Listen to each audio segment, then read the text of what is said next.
I'm here in Leeds General Infirmary to give a big donation for the sick little babies.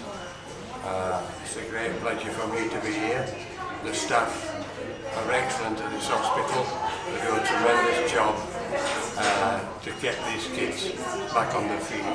And I've just been in there talking to a mother, and she told me that her little baby had an operation after 3 days. It had only been born 3 days when he had his operation. It's just amazing to see these kids, and that's why I've given this donation. 50,000 altogether I'll give this hospital for the sick little babies, and it's a pleasure to, I don't know how to put it in words, to have a lump in my throat and a tear in my eye when I see these sick little kids, sick little babies here.